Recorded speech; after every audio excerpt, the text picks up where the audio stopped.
July 12th, 1944, Camp Ruston, Louisiana. Obergefreiter Klaus Hartmann stood motionless at the entrance to the mess hall, his metal tray gripping so tightly the edges cut into his palms. What he witnessed through that doorway wasn't supposed to exist. 20 yards away, a black American soldier sat beside a white American soldier, both eating from identical trays, both wearing the same uniform, both laughing at something one had said. In Nazi Germany, such a scene would have resulted in immediate execution. Here, in the land the Reich had told him was weak, divided and collapsing under the weight of racial inferiority, it was Tuesday lunch. Hartmann had been taught his entire life that racial separation was a natural law, that the American experiment with equality was a facade barely concealing inevitable collapse. The Führer himself had declared that racial mixing would be America's downfall, that their mongrel society would crumble under the pure strength of Aryan discipline. Yet here, at the edge of a Louisiana prison camp in the summer of 1944, everything Hartmann had been taught was sitting at the same table, eating the same food, serving the same flag. What 371,683 German prisoners of war witnessed in American camps between 1943 and 1946 would do more to dismantle Nazi ideology than 1,000 battlefield defeats.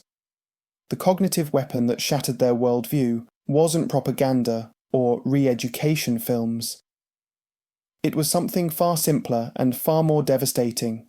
They watched black and white Americans eat together, and in that ordinary act, performed thousands of times across hundreds of camps, the entire architecture of racial ideology began to collapse.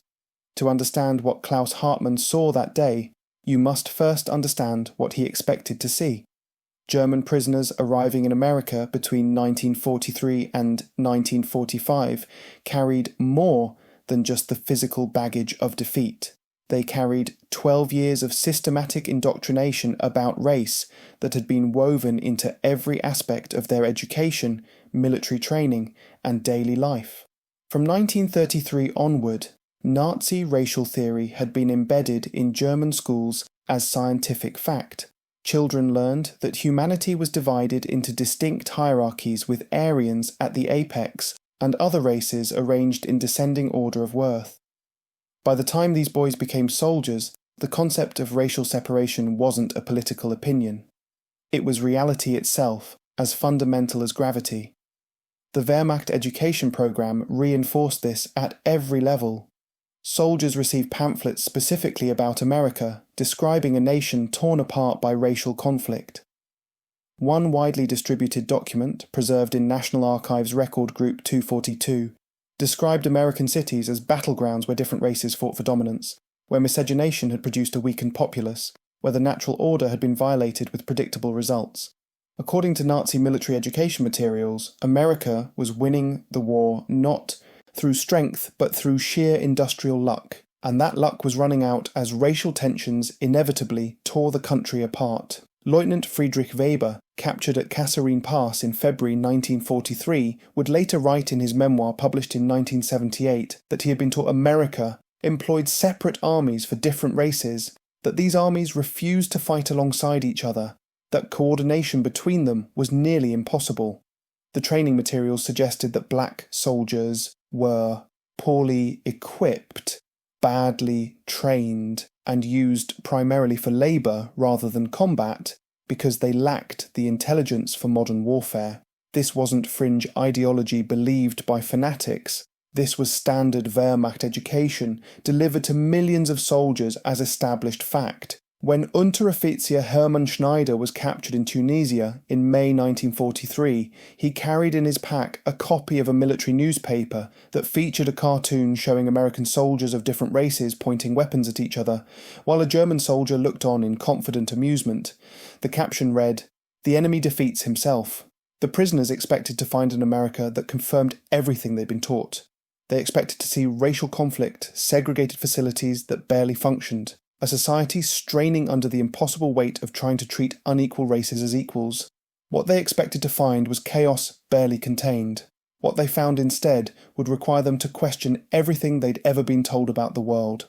But the journey to that realization began not with grand revelations, but with small, impossible details that accumulated like cracks in a dam. And the first crack appeared before they even reached American soil. The crossing of the Atlantic represented the first systematic dismantling of what German POWs believed about America. Packed into Liberty ships and converted passenger liners, the prisoners expected treatment that mirrored what they knew of prisoner handling in German camps. Minimal rations, harsh conditions, clear hierarchies of suffering, organised by race. What they received instead began the process of cognitive dissonance that would define their American captivity. Feldwebel Otto Brandt, captured near Bizerte in May 1943, documented his Atlantic crossing in letters later preserved at the German military archive in Freiburg. He described receiving 3 meals daily, each containing more calories than German civilians back home were getting. More puzzling to Brandt was the composition of the guard force rotating through the ship's holds. Black soldiers and white soldiers served watch duty in alternating shifts, received orders from the same officers, and appeared to operate within the same command structure. This shouldn't have been possible according to everything Brandt had been taught. The natural friction between races should have made such integration inefficient at best and dangerous at worst. Yet here it was, functioning with apparent normalcy aboard a ship carrying thousands of prisoners across an ocean at war. The food service particularly confused the prisoners. Gefreiter Hans Müller wrote in his diary, declassified by the National Archives in 1992, that he watched black American sailors serving food to white American sailors, and then those same white sailors serving food to German prisoners, all without apparent tension or hierarchy beyond normal military rank. In Nazi Germany, such arrangements would have been unthinkable. Here they were routine. Upon arrival at American ports, the contradictions intensified. Processing through facilities at Norfolk, Virginia or Camp Shanks, New York, the prisoners watched as American soldiers of different races worked side by side in administrative tasks. Clerks, medics, guards, cooks, all functioning within integrated systems that the Nazi educational materials had insisted were impossible. Obergefreiter Karl Becker, processed through Norfolk in June 1943, would later testify in a 1975 interview with the US Army Heritage and Education Center that his first thought upon seeing an integrated medical processing station was that this must be an elaborate show staged for prisoner benefit, that the real America must be hidden behind this facade. "We thought they were trying to deceive us," Becker recalled. "We thought if we could just see behind the performance, we would find the America we'd been told about, the America tearing itself apart. But there was no backstage. This was the performance, and as the trains carried them deeper into the American interior, the performance never ended because it wasn't a performance at all. The rail journey from East Coast ports to prison camps, scattered across the South and Midwest, became a rolling documentary of American society that prisoners watched through train car windows with increasing bewilderment. They saw farms worked by machinery instead of slave labour. They saw towns where different races lived in the same communities, however imperfectly integrated. They saw a functioning society that should have collapsed under the weight of its own racial contradictions, but somehow hadn't. As the trains rolled through Virginia, Tennessee and into Texas, the prisoners were being transported not just geographically, but ideologically, carried further from everything they thought they knew about how the world worked, and the most devastating revelations awaited them not on the journey, but at their destination, where the simple act of eating a meal would become a weapon more powerful than any bomb. The moment Klaus Hartmann stood at the entrance to that Louisiana mess hall on July 12, 1944, represented the culmination of a carefully designed system that the US military had implemented across its POW camp network. But the design wasn't intended to shock German prisoners. It was simply how the American military fed its soldiers. Camp Ruston, sprawling across 4,300 acres of Louisiana pine forest, housed approximately 4,000 German prisoners by summer 1944.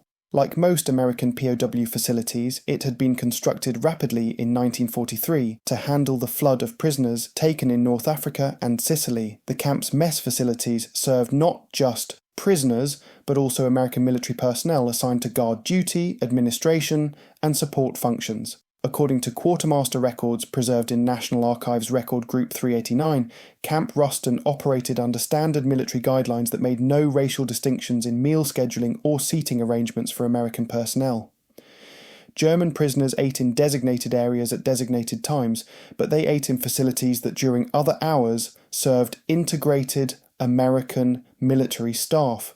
This meant German prisoners regularly witnessed something that violated every principle they'd been taught: black and white American soldiers eating the same food in the same room, often at the same tables.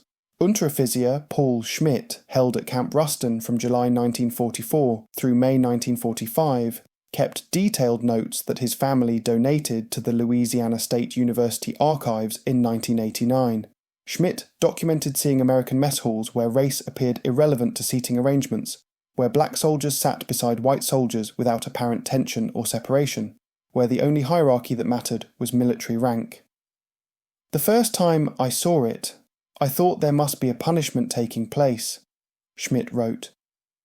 "I thought the white soldiers were being forced to sit with the Negro soldiers as some form of discipline. But no one looked punished. They looked normal. They looked like soldiers eating lunch." The cognitive dissonance this created was profound. Nazi racial theory insisted that forced integration produced conflict, inefficiency, and resentment. Yet here was integration producing ordinary lunch. The soldiers weren't fighting, they weren't glaring at each other, they weren't organising themselves into racial factions, they were just eating. At Camp Aliceville in Alabama, holding nearly 6,000 prisoners by late 1944, the same pattern repeated. At Camp Trinidad in Colorado, the same observation. At Camp Mexia in Texas, at Camp Clarinda in Iowa, at Camp Hearn in Texas, everywhere German prisoners looked, they saw the same impossible thing: racial integration functioning as normal military procedure. The numbers tell the story of scale. By 1945, the United States operated 511 POW base camps and hundreds of smaller branch camps across the country. Each camp had mess facilities. Each mess facility operated under military guidelines that made no racial distinction for American personnel. This meant 371,683 German prisoners had thousands of opportunities to witness something that shouldn't exist: functional racial integration. But witnessing integration in mess halls was only the beginning. What devastated German racial ideology wasn't just seeing black and white Americans eat together, it was seeing black Americans in positions of authority over white Americans, including authority over German prisoners themselves, and this contradiction would force even the most dedicated Nazi believers to confront an impossible question: if racial hierarchy was natural law, why was it working in reverse? Corporal James Williams stood 6 feet tall, wore the uniform of the United States Army, and carried the authority to give orders to German prisoners at Camp McCain in Mississippi. He was also black, and for the German prisoners who received those orders, his very existence was a philosophical crisis. Nazi racial theory didn't just predict that races would naturally separate, it insisted that certain races were inherently incapable of leadership, discipline, and military competence. Seeing black soldiers in American uniform was one thing. Seeing them giving orders to white American soldiers and to German prisoners was something else entirely. It was a direct contradiction of supposedly natural law. Camp McCain, established in 1943 near Grenada, Mississippi, housed approximately 3,000 German prisoners by 1944. Like many camps in the South, it employed both black and white American soldiers in guard and administrative roles. Military records show that these assignments were made based on rank and qualification, not race. This meant German prisoners regularly received orders from, were supervised by, and had their daily activities managed by black American soldiers. Gefreiter Werner Krause, held at McCain from September 1944 through April 1945, described his confusion in a letter to his family that was intercepted and preserved by army censors. "The Negro soldiers here have rank," Krause wrote. "They give orders. White American soldiers follow these orders. They call the Negro soldiers corporal and sergeant, just as they would call anyone else by rank. I do not understand how this is possible. What Krauss couldn't understand was how a system built on racial equality could function more efficiently than a system built on racial hierarchy. By every principle he'd been taught, the American military should have been crippled by trying to pretend races were equal when they weren't. Instead, the American military was winning the war. At Camp Forest in Tennessee, Obergefreiter Franz Dietrich witnessed something even more challenging to his worldview. A black American lieutenant conducted inspections of prisoner barracks, gave directives to white American enlisted men serving as guards, and signed off on administrative paperwork that controlled the daily lives of German prisoners. Dietrich's diary, discovered by his grandson and shared with the Tennessee State Museum in 2003, records his mental struggle with this observation. Lieutenant Harrison is a Negro, Dietrich wrote. He commands white soldiers. They salute him. They follow his orders without question. By everything we were taught, this should lead to chaos. But there is no chaos. There is only a functioning military system where race seems to matter less than rank. How can this be? The question haunted German prisoners across the camp system. At Camp Clark in Nevada, Missouri, a black American sergeant supervised work details that included German prisoners and white American guards. At Camp Breckinridge in Kentucky, black officers signed prisoner transfer orders. At Camp Livingston in Louisiana, black military police handled prisoner discipline cases. Each observation added weight to an impossible conclusion. Maybe everything they'd been taught about racial hierarchy was wrong. But the most devastating evidence came not from seeing black Americans in authority, but from seeing the results of that authority. Work programs supervised by black American officers were efficient. Prisoner processing handled by black administrators was thorough. Guard rotations managed by black sergeants were professional. The system functioned not despite racial integration, but as an integrated system where race was simply irrelevant to competence. Intelligence reports from Swiss inspectors visiting camps under Geneva Convention requirements documented this repeatedly.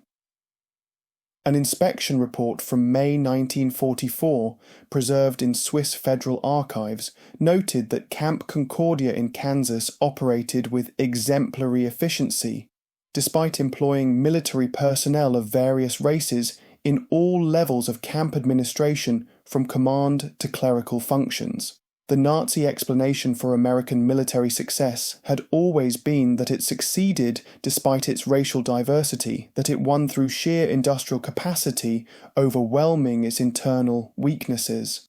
But German prisoners were now watching racial integration function as a source of organizational strength, not weakness. They were watching competence matter more than color. And they were watching this happen while their racially pure Reich was collapsing back home. Yet the authority paradox was only one dimension of the broader collapse happening in German prisoners' worldview. The next revelation would come from an even more unexpected source: American civilians. And what prisoners learned from civilian contact would complete the dismantling of everything they thought they knew about racial dynamics. The Geneva Convention required that prisoners of war be allowed to work, but not on military projects. This created a unique situation in wartime America. German prisoners could be employed in civilian agriculture, logging, and light manufacturing, and this meant they would have direct contact with American civilian society, a society that would prove even more confusing than the military camps. Between 1943 and 1945, thousands of German prisoners worked on farms, in orchards, in lumber mills, and in food processing plants across the United States. Labour records show approximately 200,000 prisoners participated in work programs, generating over $220 million in labour value while addressing America's wartime labour shortage created by military mobilisation. What those 200,000 prisoners witnessed while working outside camp fences systematically demolished whatever remained of their Nazi education about American racial dynamics. Unteroffizier Heinrich Bauer worked on a cotton farm near Mexia, Texas, from August 1944 through October 1944. His letters home, monitored by Army censors and preserved in National Archives files, describe his confusion at seeing black and white American civilians working adjacent fields. "They do not seem to hate each other as we were told," Bauer wrote. "They work their own land. They own tractors. The Negro farmer we work for has more land than my father's entire village in Bavaria. This last observation struck at the heart of Nazi economic theory about race. German prisoners had been taught that racial equality led to economic decline, that putting different races on equal footing resulted in shared poverty. Yet, here were black American farmers operating successful commercial agricultural businesses, employing German prisoners of war as paid labourers, generating economic productivity that exceeded what many German farmers achieved. At logging operations in Oregon and Washington, German prisoners worked alongside American civilian contractors of various races, all paid the same rates for the same work, all using the same equipment, all subject to the same safety, standards and labour regulations. Gefreiter Martin Weber, working at a lumber operation near Tillamook, Oregon in 1945, would later recall his surprise at discovering that the camp crew supervisor was black. He supervised white Americans and German prisoners equally, Weber testified in a 1982 interview. He knew more about forestry than anyone I'd met, but according to what we'd been taught, he shouldn't have been capable of such knowledge. The agricultural work program created thousands of these small revelations. German prisoners watched black American farmers negotiate contracts, manage complex crop rotations, operate sophisticated machinery, and maintain successful family businesses. They watched integrated American harvest crews work efficiently together. They watched market systems where race appeared irrelevant to business transactions. Perhaps most significantly, they interacted with American civilians who treated racial integration as unremarkable. When prisoners expressed surprise at seeing black and white Americans working together, American farmers often responded with confusion about the surprise itself. Race simply wasn't the organising principle of American life that Nazi education had claimed. A fascinating document preserved at the National Archives records a conversation between a German prisoner and a Texas farmer in September 1944. The prisoner, whose name was redacted in the declassification process, asked his American employer why he didn't mind working near Negro farmers. The farmer's response, as recorded by an FBI monitor, was simple. Why would I mind? Man does his work, pays his taxes, raises his family. That's all that matters. This casual dismissal of racial hierarchy as irrelevant struck the German prisoner as incomprehensible. In his subsequent letters home, intercepted and filed by Army intelligence, he struggled to explain what he'd witnessed.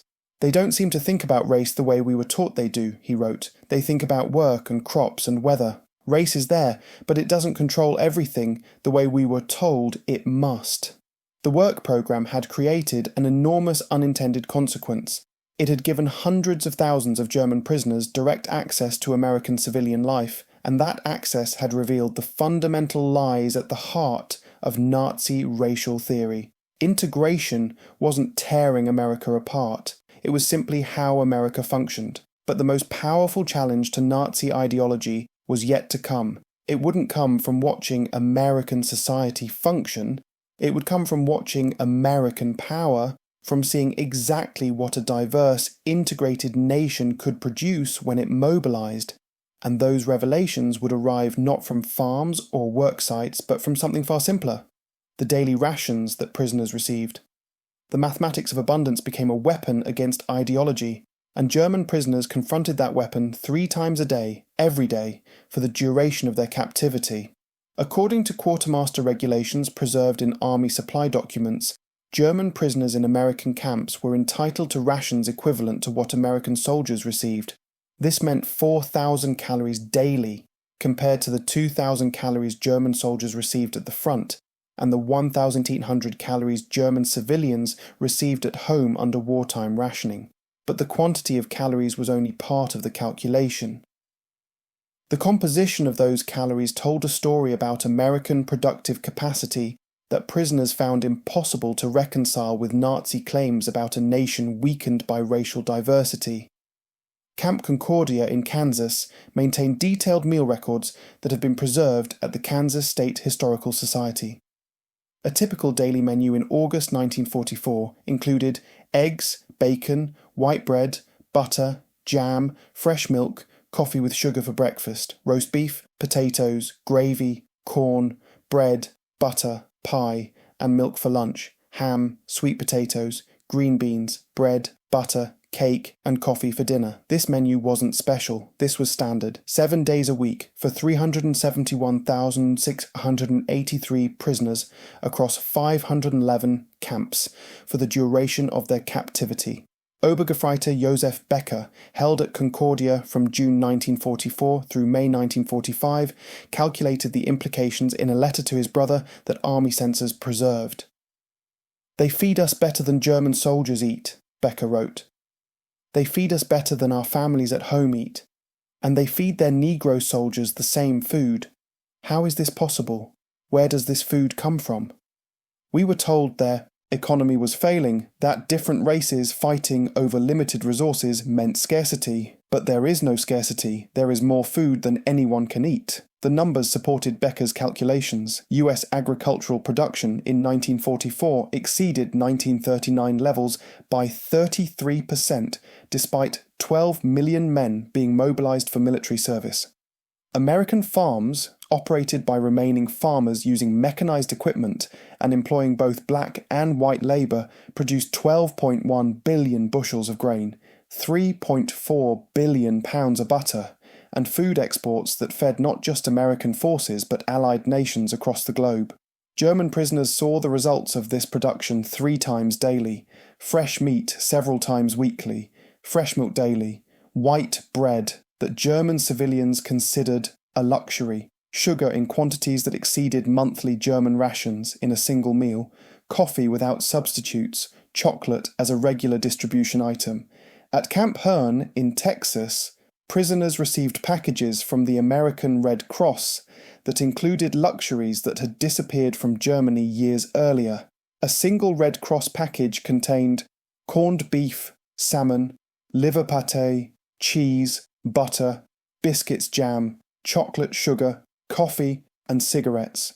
Each prisoner received 1 package monthly throughout captivity. The ideological implications were devastating. Nazi theory insisted that racial diversity meant economic weakness, that trying to treat unequal races equally resulted in decline and scarcity.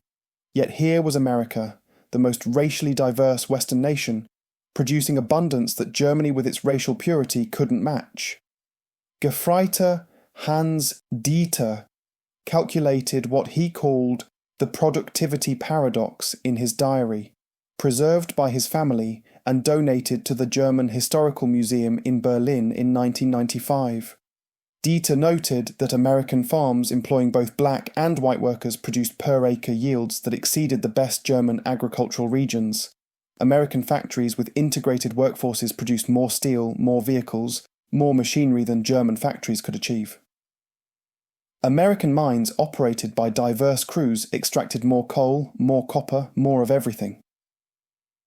By every measure we were given, Dieter wrote, racial integration should weaken productivity. But America's productivity exceeds ours.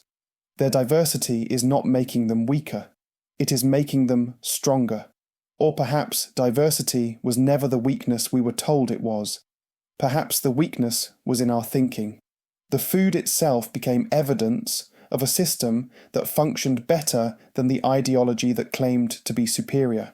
Each meal was proof of agricultural success, industrial capacity, logistical sophistication, and economic strength that a supposedly divided nation shouldn't have been able to achieve. The abundance wasn't just defeating Germany militarily, it was defeating Nazi ideology conceptually. But ideology doesn't collapse from external pressure alone. It collapses when internal contradictions become impossible to ignore. And for German prisoners, the final collapse came not from watching American strength, but from seeing German weakness, from learning what had happened while they'd been away, from discovering what their pure Reich had actually built. Spring 1945 brought the end of the war in Europe. It also brought revelations that completed the ideological transformation of German prisoners in American camps. What American abundance had started, German atrocities finished. In April and May 1945, as Allied forces liberated concentration camps across Germany and Poland, photographs and film footage began reaching the United States. the US military faced a decision about whether to show this material to German prisoners. After consultation with psychological warfare experts and Geneva Convention legal advisors, the decision was made to proceed. German prisoners would see what their Reich had built. The screenings took place across the American camp system throughout summer 1945. At Camp Como, Mississippi, at Camp Pine in New York, at Camp Scottsbluff in Nebraska, and at dozens of other facilities, German prisoners watched footage from Bergen-Belsen, Dachau, and Buchenwald. They saw what remained of people who had been designated as racially inferior. They saw the architecture of systematic murder. They saw where racial hierarchy led when taken to its logical conclusion. Reactions varied, documented extensively in camp reports preserved in National Archives collections. Some prisoners claimed the footage was propaganda. Some sat in silence. Some wept. But many experienced what Army psychological evaluations termed ideological rupture. The moment when belief systems collapse under the weight of evidence they can't explain away.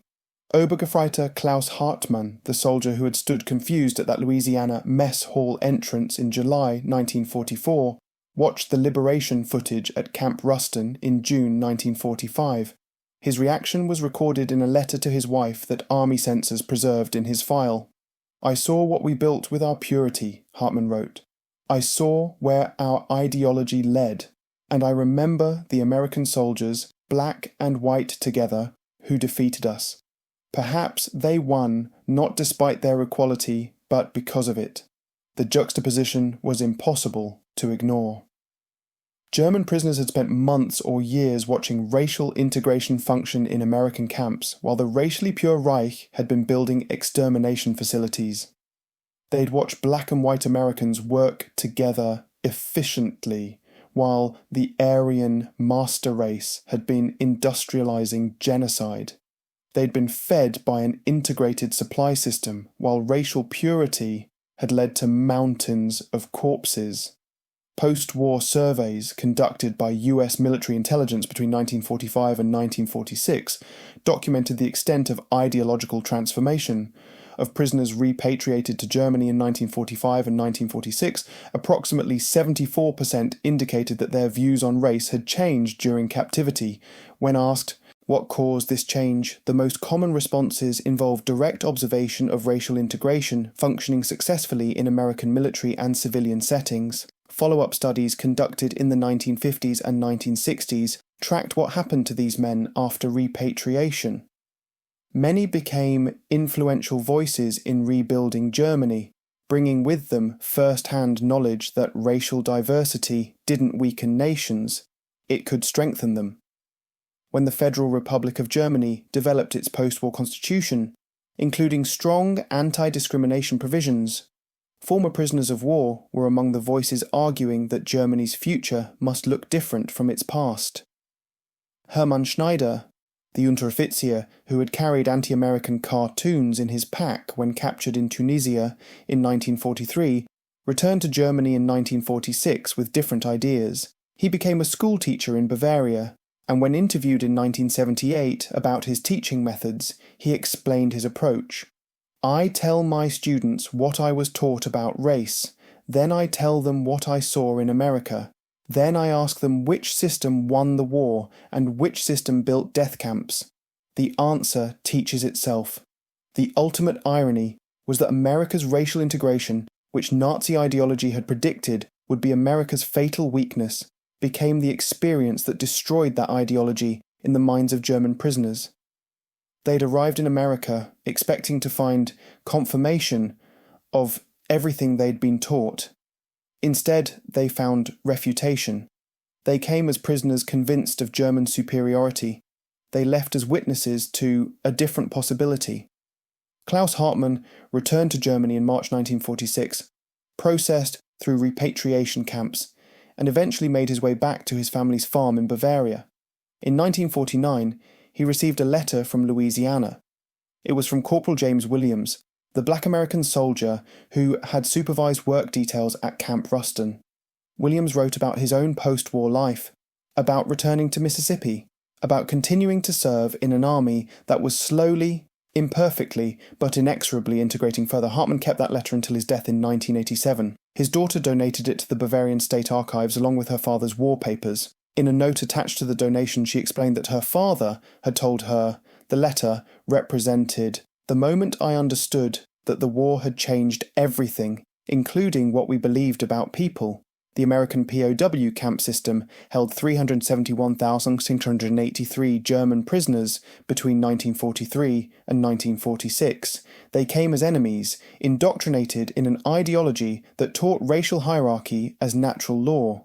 They encountered a nation that violated every principle they'd been taught, and yet that nation functioned, prospered, and ultimately prevailed. The revolution happened quietly, one meal at a time, one observation at a time, one contradiction at a time. Black and white American soldiers eating together, black American officers giving orders to white American enlisted men and German prisoners, integrated work crews harvesting American crops, abundant food produced by diverse labour, and finally the devastating truth about where racial purity had actually led. No re-education program could have achieved what simple observation accomplished. No propaganda could have been as persuasive as reality. The prisoners saw an integrated nation defeat a racially pure one, saw diversity function as strength rather than weakness, saw their ideology collapse under the weight of ordinary American life. The German prisoners who experienced American captivity became witnesses to a profound truth, that the categorization of human beings into hierarchies of worth wasn't natural law, it was learned fiction, and, like all fictions, it collapsed when confronted with fact. Decades later, when asked what defeated Nazi ideology in the minds of German soldiers, historians point to many factors: military defeat, revelation of atrocities, post-war denazification programs. But perhaps the most powerful factor was something simpler. It was watching two American soldiers, one black, one white, sitting at the same table, eating the same food, serving the same flag, and winning the war while doing it. The mathematics of victory were written not just in battle plans and production statistics, but in mess halls and work details and ordinary interactions that proved ideology wrong, one moment at a time. Sometimes the greatest victories are won not through destruction, but through demonstration. And sometimes the most powerful weapon is simply showing people that everything they believed about the world was built on lies. The prisoners came to America expecting to find confirmation. They found transformation instead, and in finding it, they carried home the seeds of a different Germany, one that would have to reckon with the fact that its racial ideology hadn't just been morally wrong, it had been functionally false. The integrated nation had won. The pure nation had built death camps and lost everything. That lesson, learned by 371,683 prisoners in American camps, became part of the foundation for a post-war Germany that would formally reject the racial ideology that had led to catastrophe. The transformation didn't happen overnight, and it was never complete. But it began in places like Camp Ruston, Louisiana, on days like July 12, 1944, when a German soldier stood at a mess hall entrance and saw something impossible that turned out to be simply true.